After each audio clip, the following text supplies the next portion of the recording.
Hey guys, welcome back to my channel. My name is Glaire Cartago. I was an international student. I just recently graduated. Actually, it's been a year, and I just recently got my work permit, my PGWP. So for this video, as promised, I will be making the second part of this PGWP series, which is how to apply for your PGWP. So if you haven't had a chance to watch the first part of this series, it's titled How I Got My PGWP.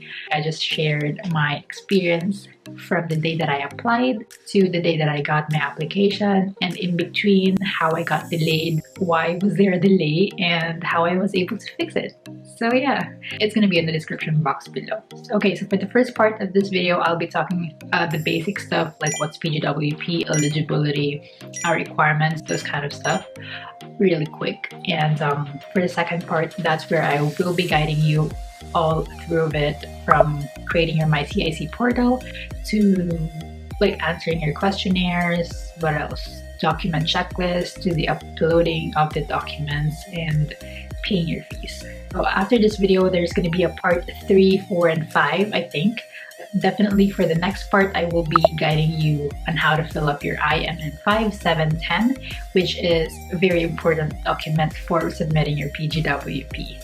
So before we begin, I just want to congratulate those of you who are about to graduate, or on your last term, or on your second to the last term. Congratulations, you guys. Okay, so let's begin. So let's talk about what is PGWP again and again and again. Okay, so PGWP is for international students who graduated from Canadian Designated Learning Institution, or what's known as DLI. On my past videos, I taught you guys how to look for your school under the DLI list. So basically, it's just like this one.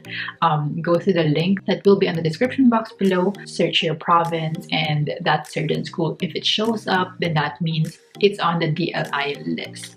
PGWP is also an open work permit, so that means you can work for any employers across Canada, as opposed to the closed work permit wherein you can only work for a specific employer for a specific position. And PGWP could be granted for a minimum of 8 months up to maximum of 3 years. So yeah, depending on the length of your program.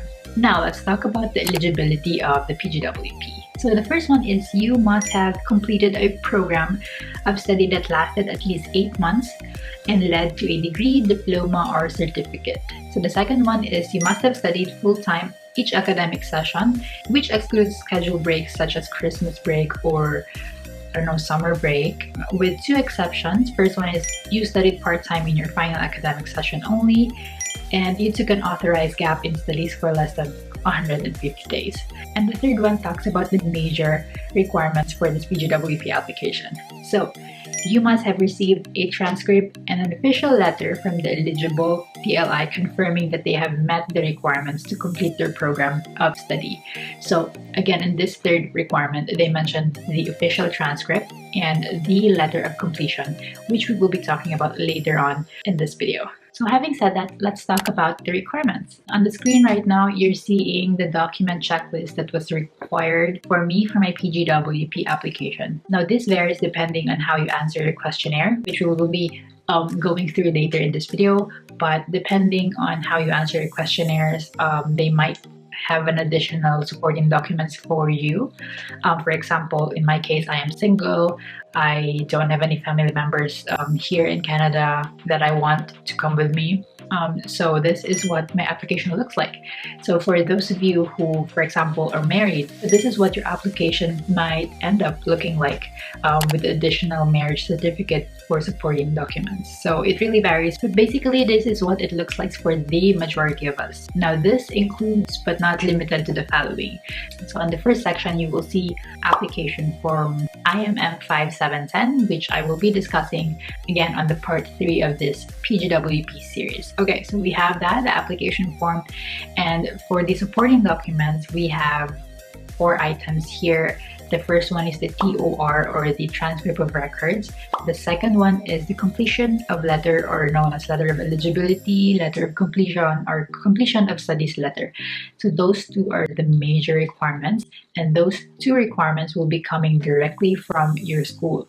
You will only receive that document after you finish your last term. So for the next requirement, we have passport and the digital photo. We have another form, which is IMM 5257, which is an application for a temporary resident visa made outside Canada.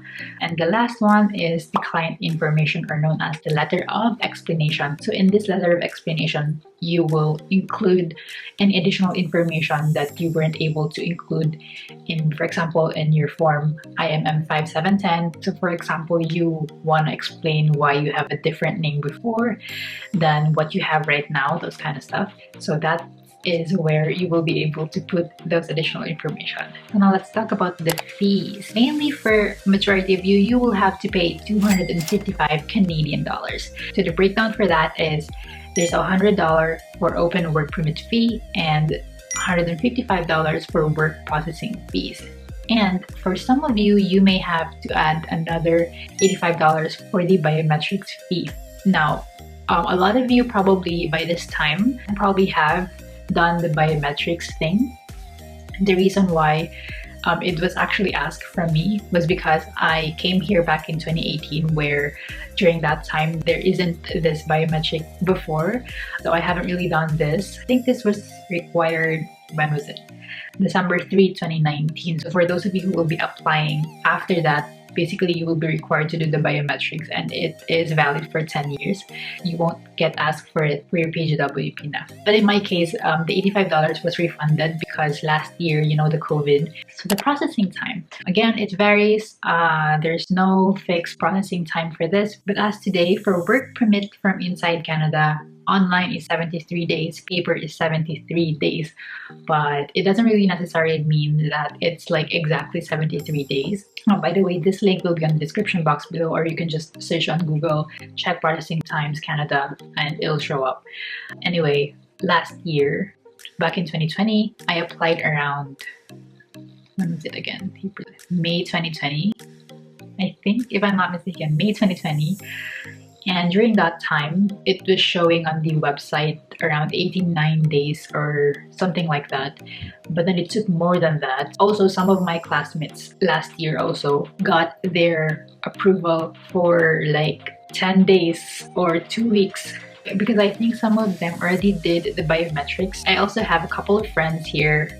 This 2021, they applied, I think this January, and they got their approval 10 days after the application, or 2 weeks din. So yeah, it really depends. It doesn't mean din talaga. Lalo na ngayon kasi COVID, so I don't know really. I don't know. Don't worry. It shouldn't take that long. And also, good news is like it's actually beneficial kapag medyo matagal dumating yung result ninyo.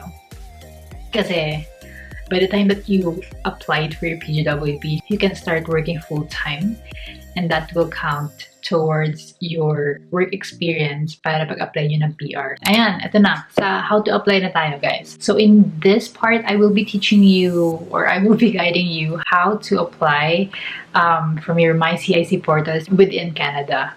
So this applies online within Canada. Okay, let's begin. Hey guys. Okay, so first of all, open the website cic.gc.ca and then choose English or whatever you're comfortable with, and then let's go through my application and then sign in or create an account, and then choose the option 1, sign in with GC key. And then if you don't have any account for this, just simply click the sign up, then go back to this website and then sign in with your username and your assigned password. Now these are just default settings showing your last login information for security purposes. Now this will be what your account home looks like. On the very top part section, once you submitted your PGWP application, it will go through this section, view the application you submitted. And if you started a new application that you haven't finished or submitted, it will go through the bottom part of the section, wherein you will see the section continue an application you haven't submitted. So it doesn't mean that you started the application, you have to finish it right away. But you can't just leave your application for a long time because it will automatically be deleted after some time. Currently you have 60 days, but it is subject to change because before, when I was doing my application, we had 90 days. But this time, apparently, you only have 60 days to finish it or to submit your application. It will be indicated on the same section on how many days left to submit your application before it expires. But don't worry because you can always start a new one and delete an application anytime you want. Just as long as you haven't submitted anything. Like, it won't have any bearing on your future application. So let's proceed. So right here at the bottom, go to apply to come to Canada. And then choose visitor visa, study, and or work permit. Now, every kind of application you will apply in the future, it will always begin with this questionnaire because it helps determine your needs and your qualification to apply for a certain visa. Okay, so let's answer. Some of these are pretty basic. You can follow my answer if it applies to you. Okay, find out if you're eligible to apply. What would you like to do in Canada? Work. How long are you planning to stay in Canada? Temporarily for more than 6 months. And then select that applies. Philippines. What is your current territory of residence? So if you're currently applying within Canada, then choose Canada. Do you have a family member who is Canadian citizen or permanent resident and is 18 years or older? What is your date of birth? So I just made up some dates here. And then you click on next. Are you a lawful permanent resident of the United States with a valid USCIS number? No. And then click on next again. It's pretty easy. What is your current immigration status? Since we were on a student permit, so answer student. Next. So next thing is, do you plan to work on campus?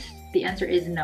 Are you a full-time student at a participating post-secondary institution and want to work off campus up to 20 hours per week? And that's a no. Have you recently graduated from a participating Canadian post-secondary institution for which your study program was full-time and a minimum of 8 months? Yes. Is your work an essential part of your studies, for example, a co-op or international program?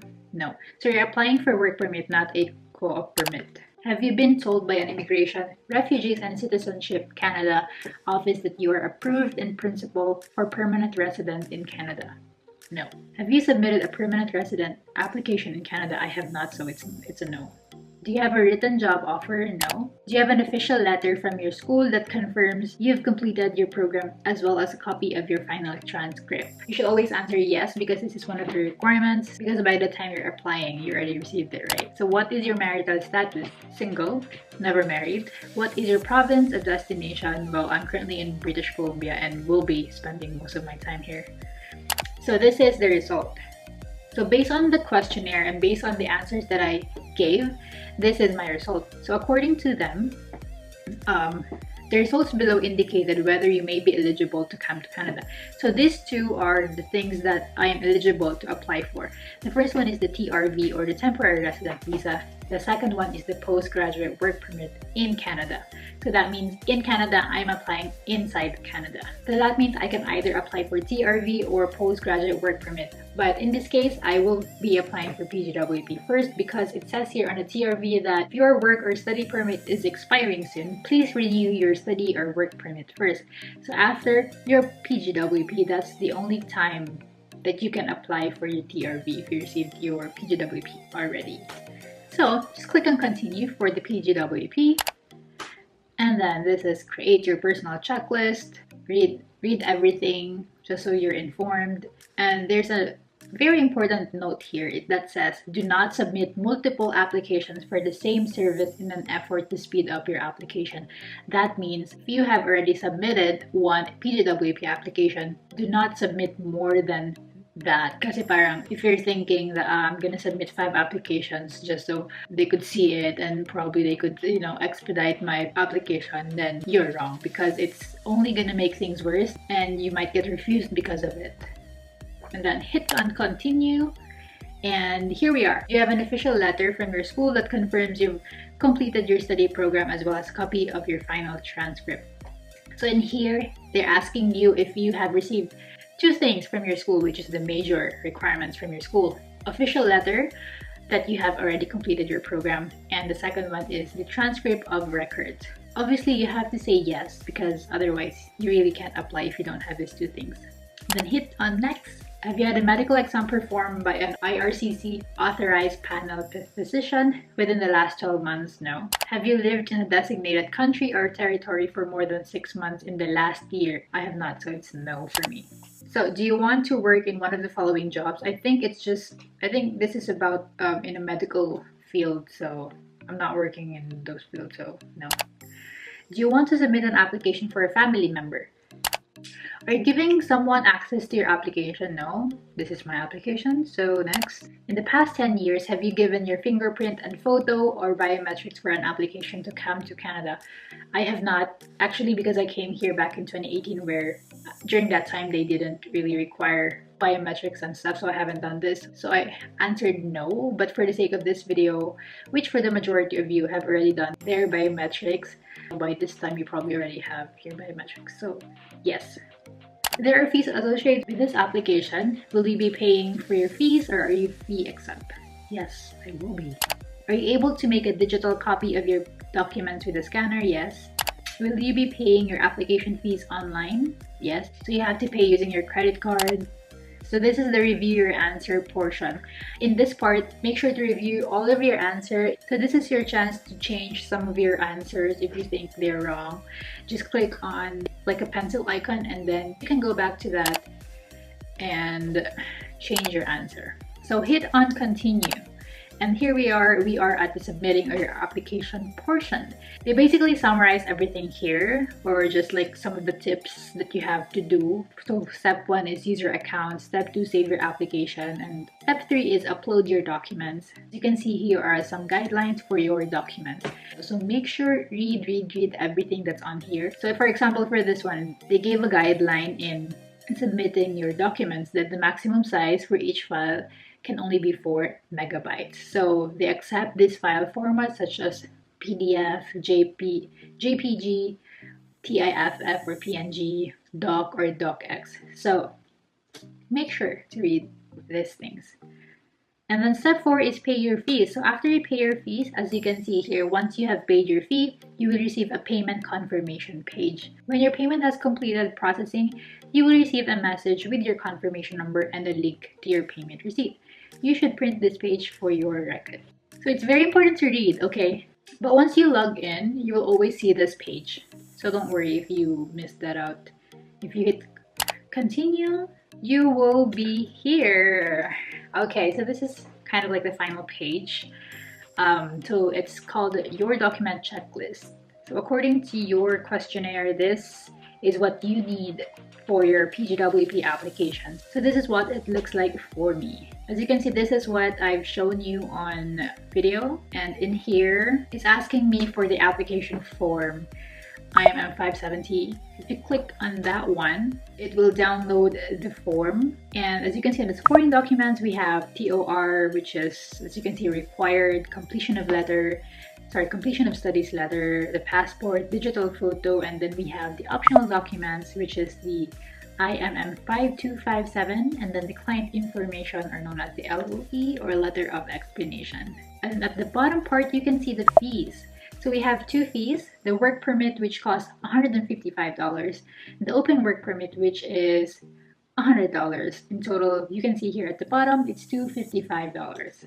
And if you haven't done your biometrics, it will show you here also on the fees, which is $85. But if you already did before, which is valid for 10 years, so you probably won't need it anyway at this point. So that's just how your whole page will look like. Now again, to download the application form IMM 5710, just click on that one. Make sure to always download the form from your portal because this is the latest version that they have. Otherwise, if you do decide to download on any other websites, they might not have the latest version. And if it shows you this way, that means you're not opening it right. Make sure you have the Adobe Acrobat. If you don't have that, download it on the description box below. Otherwise, it will not open in any other application. So going back to your portal, if you see a certain requirement that you're not sure about, just click on the question mark icon and it would show you something like this. So for example, if you don't know what recent education transcript is all about, just click on the instruction icon, which is the question mark, and then it will show you what it is all about. For example, for the digital photo, if you don't know what the dimension is, the required size and stuff, all of it, you will be able to see that on the instruction. All right. And then for this optional document, for the Schedule 1, as you can see, application for temporary resident visa made outside Canada. This is for those applicants who made the visa outside Canada, but since we are making it inside Canada, you don't have to upload a file for it and like just leave it blank or as it is. So once you upload every document required, at the very bottom part, it will show something as like continue or like pay your fees.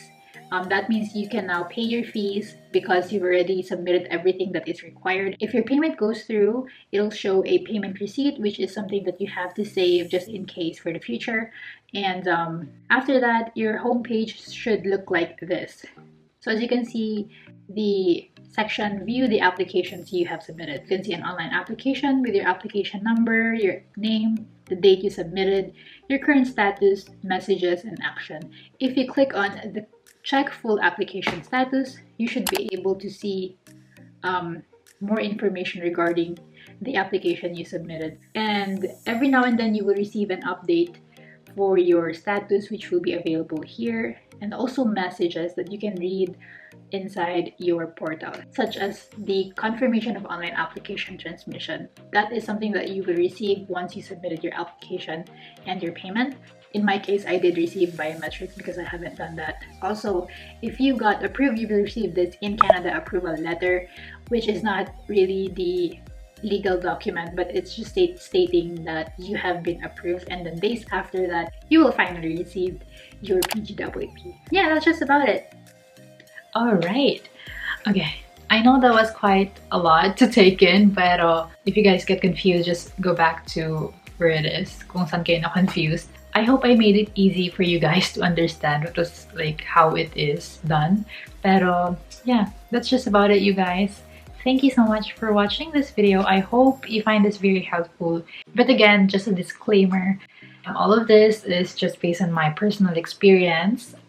Basically, I got this information through their website, and I just aim to make things a little bit easier for you guys to understand what was already on their website. So I'll see you guys on my next video, which will be the part 3 of this PGWP series, which will be all about filling out the IMM 5710 form. And don't forget to subscribe, like, and share this video, and hit the bell button for you guys to stay updated on my video. Thank you, and I'll see you guys on my next video. Bye! Give it up, gonna be all that's gonna be.